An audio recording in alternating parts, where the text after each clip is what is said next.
अस्सलामुअलैकुम वरहमतुल्लाहि वबरकातुहू। मैं हूं रशीद अख्तर और आप देख रहे हैं सज्जाद निज़ामी वर्ल्ड। दोस्तों, आप लोगों को मालूम ही होगा कि आज 5 अगस्त है और 5 अगस्त को क्या हुआ है हिंदुस्तान की सरज़मीन पर। ठीक है, यानी कि आप सभी को ये जानना चाहिए और मालूम होना चाहिए कि बाबरी मस्जिद बादशाह बाबर ने तामीर कराई। जी हाँ, सालार मीर बाक़ी ने तामीर कराई थी बाबरी मस्जिद। लेकिन बाबरी मस्जिद की जगह पर कभी कोई मंदिर नहीं था, लेकिन फिर भी बाबरी मस्जिद की जगह पर एक मूर्ति ज़बरदस्ती रख दी गई। और आप समझ सकते हैं, सोच सकते हैं कि हिंदुस्तान की सरज़मीन पर मुसलमानों के साथ ऐसा घिनौनी हरकत, ये क्या, इसको क्या कहेंगे आप? इसकी कुछ मैं चंद बातें बताऊंगा दोस्तों। वीडियो को शुरू से लेकर आखिर तक देख लेना। जो मुसलमानों के साथ गद्दारी हुई है, जो मुसलमानों के साथ अन्याय हो रहा है, जो अन्याय हुआ है, वो सारी की सारी बातें मैं आपको बताऊंगा। लेकिन शर्त यही है कि आप लोग पूरी वीडियो को सुनते रहिए, देखते रहिए इंशाअल्लाह ताला। और अपने दोस्तों अहबाब में ये वीडियो को ज़रूर पहुंचा देना, क्योंकि अगर ये भी वीडियो अगर आप लोगों ने नहीं पहुंचाई, आगे शेयर नहीं की, तो मैं समझूंगा शायद आप मुसलमान होने का आपको ज़रा सा भी एहसास नहीं कि हम मुसलमान हैं। मुसलमानों के साथ किस किस तरीके से अत्याचार हो रहा है। हमारे यानी कि जो सरकार, जो हमारे मंत्री या पीएम नरेंद्र मोदी जी और सीएम योगी आदित्यनाथ, जी किस किस तरीके से क्या क्या हो रहा है ये समझ रहे हैं आप। अब बाबरी मस्जिद के फ़ैसले को लेकर के बात मैं कर रहा हूँ। बाबरी मस्जिद फ़ैसले में चंद खुश आइंद नकात मैं पेश कर रहा हूँ। सुनो, जो बरसों से झूठे तौर पर सच के लिबास में ज़ाहिर किए जाते रहे हैं, बरसों से झूठे तौर पर सच के लिबास में ज़ाहिर किए जा रहे हैं। आज राम जन्मभूमि का पूजन हुआ, लेकिन क्यों हुआ? ऐसा नहीं होना चाहिए था, क्योंकि वहाँ पर मस्जिद थी और मस्जिद ही बनना चाहिए थी। आखिरकार ये मस्जिद का निर्माण या मस्जिद की जो आज संग बुनियाद जो रखी गई है, ये बिल्कुल मंदिर की, ये बिल्कुल सरासर गलत, किसी भी तरीके से आप सोच लीजिए। लेकिन हम इतना कह सकते हैं कि हम अल्लाह की रज़ा में राज़ी हैं।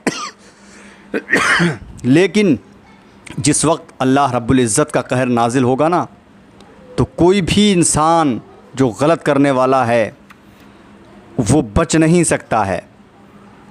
एक बात सुर्खियों में है कि जिस जज ने बाबरी मस्जिद का फ़ैसला ना सुनाकर राम मंदिर का जो फ़ैसला सुनाया कि वहाँ पर राम मंदिर बनना चाहिए, आज उसकी हालत बहुत ख़राब है। हम ये कहेंगे अपनी ज़ुबान में कि शायद अल्लाह का अज़ाब उस पर नाजिल हो चुका है। और इंशाअल्लाह ताला जिन्होंने अल्लाह के वली की दरगाहों को या फिर मस्जिदों पर उंगली उठाने की कोशिश की, अल्लाह रब्बुल इज़्ज़त ने उनका फ़ैसला जीते जी कर दिया है। ये हकीकत बात है। जो बरसों से झूठे तौर पर सच के लिबास में ज़ाहिर किए जाते रहे, आपको 4 दलीलें मैं दे रहा हूँ, 4 बातें मैं पेश कर रहा हूँ। सुने, हकीकत में आज रोना आ रहा है मुझे भी, लेकिन पता नहीं हिंदुस्तान के मुसलमान को क्या, बड़ा खामोशी के साथ बैठा हुआ। मैं ये नहीं कहता हूँ जंग करो, लेकिन अल्लाह की बारगाह में सजदा करो, अल्लाह की बारगाह में दुआ करो। अपने हाथों को उठा तो सकते हो दोस्तों, या फिर इतनी भी शर्म हया हम लोगों के अंदर नहीं रही कि अल्लाह की बारगाह में हम नमाज़ पढ़ें, नमाज़ों में अल्लाह की बारगाह में हम दुआ करें। अल्लाह रब्बुल इज़्ज़त की अगर बारगाह में हम दुआ करेंगे तो इंशाअल्लाह ताला अल्लाह रब्बुल इज़्ज़त हमारी दुआ को कबूल फरमाने वाला है, कबूल फरमा लेगा। और जो किसी के साथ भी गलत कर रहे हैं इंशाअल्लाह उनको उसकी सज़ा ज़रूर मिलेगी, अल्लाह रब्बुल इज़्ज़त देने वाला है। व तो इज़्ज़ो मंतशा व तो ज़िल्लो मंतशा, अल्लाह जिसे चाहे इज़्ज़त दे, जिसे चाहे ज़िल्लत दे। लेकिन हम इंतज़ार कर रहे हैं। जो 4 बातें मैं बता रहा हूँ उसको सुने आप। इस वीडियो को इतना शेयर कर देना मेरी ये 4 बातें। पूरे हिंदुस्तान के मुसलमानों तक पहुंच जाएं। नंबर 1, अदालत ने तस्लीम किया कि बाबरी मस्जिद बादशाह या बाबर या उसके सिपा सालार मीर बाकी ने तामीर कराई थी। ये अदालत ने कोर्ट में ये तस्लीम कर लिया गया था कि वाकई में कि कोर्ट ने ये कहा कि बाबरी मस्जिद बादशाह या बाबर या उसके सिपा सालार मीर बाकी ने तामीर कराई थी। एक बात हो गई, ये हकीकत बात कोर्ट ने माना कि तामीर मस्जिद जो है बादशाह बाबर या सालार मीर बाकी ने तामीर कराई थी, ये कोर्ट ने बात मानी थी। दूसरी बात कोर्ट ने ये भी मानी थी, अदालत ने ये तस्लीम किया, ये माना कि बाबरी मस्जिद किसी मंदिर को तोड़कर नहीं बनाई गई थी। ये सच है। अदालत ने ये तस्लीम किया कि बाबरी मस्जिद किसी मंदिर को तोड़कर नहीं बनाई गई थी। 2 बातें हो गई। अब तीसरी बात मैं आपको बता रहा हूँ। तीसरी बात सुनिए। तीसरी ये अदालत ने ये तस्लीम किया, ये भी तस्लीम किया, अदालत ने ये माना कि 1949 ईस्वी में मस्जिद में राम प्रकट और नमूदार नहीं हुए थे। राम प्रकट और नमूदार नहीं हुए थे, यानी कि अदालत ने ये मान लिया 1949 ईस्वी में मस्जिद में राम प्रकट नहीं हुए और नमूदार भी नहीं हुए थे।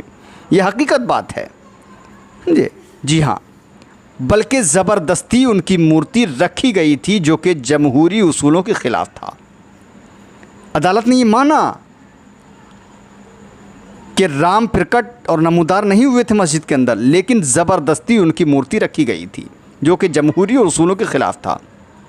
अब नंबर 4, अदालत ने यह भी माना कि 1992 ईस्वी में मस्जिद को तोड़ना और गिराया जाना गैर कानूनी था।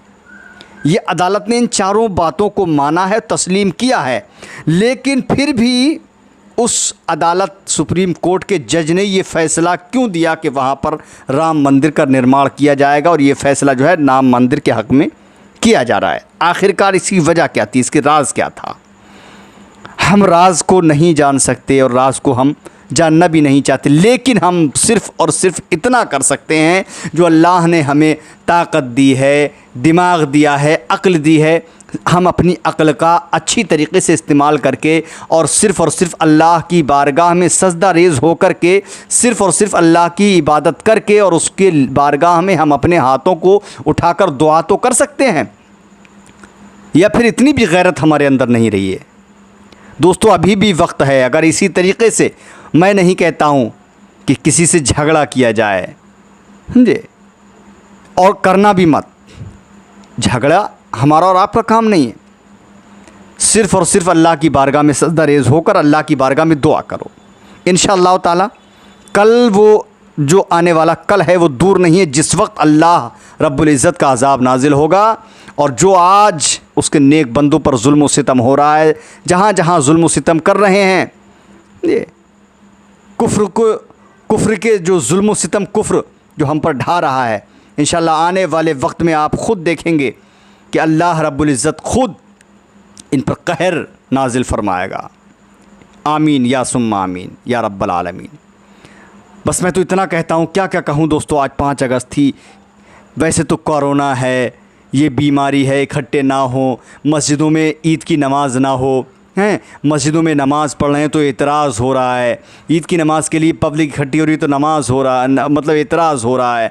क़ुरबानी के लिए एतराज़ हो रहा है। मुझे क़ुरबानी के लिए भी बहुत सारे लोगों ने अफवाह उड़ाई और बहुत सारे लोगों ने कहा कि ऐसा नहीं, ऐसा होना चाहिए, क़ुरबानी से कोरोना फैल रहा है, ये हो रहा है, ये फैलेगा, वो फैलेगा। लेकिन आज इतनी पब्लिक इकट्ठी हुई तो आज को क्या कोरोना ख़त्म हो गया? मैं ये जानना चाहता हूँ उन लोगों से कि आज कोरोना ख़त्म हो गया? आज कोरोना नहीं है, कुछ नहीं, हम कुछ नहीं मानते इस चीज़ को। बस अल्लाह रब्बुल इज़्ज़त देखने वाला है, वो देख रहा है, वो समीउ बसीर है, वो जानता भी है और सुनता भी है। लेकिन वो कब अपना फ़ैसला सुनाएगा, हमको उस रब का फ़ैसले का इंतज़ार है। जिस दिन हमारा रब, हमारा खुदा इंशाअल्लाह ताला फ़ैसला सुनाने पर जब आएगा तो दुनिया की कोई भी ताकत उसके फ़ैसलों को रोक नहीं सकती है। जो आज उस पर अपने आप को खुदा समझ रहे हैं, माज़अल्लाह अपने आप को खुद समझ रहे हैं कि मैं ये हूँ, मैं वो हूँ, मेरे पास इतनी पावर है। जब अल्लाह का कहर नाजिल होता है ना तो ये पावर यहीं की यहीं ख़त्म हो जाती है। इंसान खाली आता है और खाली इस दुनिया से चला जाता है। लेकिन अब किसने क्या किया है इसका फ़ैसला अल्लाह रब्बुल इज़्ज़त ख़ुद करेगा, हम कुछ नहीं करने वाले। सिर्फ़ और सिर्फ हम इतना कर सकते हैं कि अल्लाह की बारगाह में हम नमाज़ों को अदा करें, कुरान मुक़द्दस की तिलावत करें और अल्लाह की बारगाह में अपने हाथों को उठाकर दुआ तो कर सकते हैं। या इतना भी हम नहीं कर सकते? क्या हमारी गैरत अभी तक जागी नहीं है? क्या हमारा ज़मीर मर चुका है? क्या हमारी आँखों की शर्म व हया ख़त्म हो चुकी है? हमारी आँखों का क्या पानी मर चुका है? दोस्तों बस इतना ही बताना चाहता हूँ कि ज़्यादा से ज़्यादा दुआ करो, अल्लाह की बारगाह में इबादत करो, उसकी मतलब 5 वक्त की नमाज़ों को अदा करो, कुरान मुक़द्दस की तिलावत करो, उसके सदक़े में अल्लाह की बारगाह में दुआ करो। इंशाअल्लाह वो सुनने वाला है, दुआ को कबूल फरमाने वाला है। जब अल्लाह रब्बुल इज़्ज़त हमारी दुआओं को कबूल फरमा लेगा तो ये क्या, इनकी औकात क्या, ये जैसे हैं वैसे की वैसे धरे की धरे रह जाएंगे। लेकिन इंशाअल्लाह ताला जब उसका फ़ैसला होगा, उसके फ़ैसले के आगे कोई भी नहीं टिक पाएगा और ना ही कोई टिक पाया है। कितने कितने बड़े बड़े काफिर बादशाह गुजरे। नमरूद आया वो भी हलाको बर्बाद हो गया, कारून आया वो भी तबाह बर्बाद हो गया, शद्दाद आया वो भी तबाह बर्बाद हो गया, फिरौन आया वो भी तबाह बर्बाद हो गया। आज तक कोई भी बादशाह काफिर नहीं रुका। लेकिन सिर्फ़ और सिर्फ हमारा काम ये है कि अल्लाह की बारगाह में सजदा रेज़ हो जाओ। आज हम तरह तरह की खुराफातों में उलझे हुए हैं। 24 घंटे में 2 घंटे या 3 घंटे का वक्त हम नहीं निकाल पा रहे हैं। दुनिया की खुराफातों में हम उलझकर अपना वक्त, कीमती वक्त ख़राब कर रहे हैं। लेकिन दोस्तों आपको ये मालूम नहीं है, जब मौत अनकरीब इंसान की होती है उस वक्त अगर हमने कहा ऐ अल्लाह मैं तौबा करता हूँ तो सारे तौबा के दरवाजे उस वक्त बंद कर दिए जाते हैं। लेकिन उस वक्त कोई फ़ायदा नहीं। दोस्तों अभी जागने का वक्त है, जाग जाओ। जो नींद में आप सो रहे हो, पड़े हुए हो, उस नींद से बेदार हो जाओ। अगर अल्लाह की रहमत अभी हम चाहें तो हासिल कर सकते हैं, लेकिन अगर देर हो गई तो अल्लाह की रहमत से हम फिर नाउम्मीद हो जाएंगे। अल्लाह की रहमत के हम बिल्कुल करीब भी नहीं हो सकते हैं। अल्लाह की बारगाह में दुआ करता हूँ जो आज 5 अगस्त अयोध्या के अंदर राम मंदिर का जो निर्माण हुआ है, मैं तो ये नहीं कहता अच्छा हुआ या बुरा हुआ, लेकिन ऐ मेरे रब तू बेहतर जानता है क्या अच्छा हुआ क्या बुरा हुआ। तू सारे दिलों के राज जानता है। ऐ मेरे मौला परवरदिगार आलम, तुझको करबल के इमाम हुसैन का सदका, करबला में शहीद होने वाले इमाम हुसैन का सदका, करबला में शहीद होने वाले 6 माह के शीर ख्वार अली असगर का वास्ता है अल्लाह, तू उनको नेस्तो नाबूद फरमाकर हमारी दुआओं को तू मुस्तजाब फरमा ले। जो गलत करें अल्लाह तू उनको इंसाफ अता फरमा। या अल्लाह जो हमारे साथ, जो तेरे नेक बंदों के साथ जुल्म व जफ़ा कर रहे हैं, या अल्लाह तू उनको उसका सिला अता फरमा।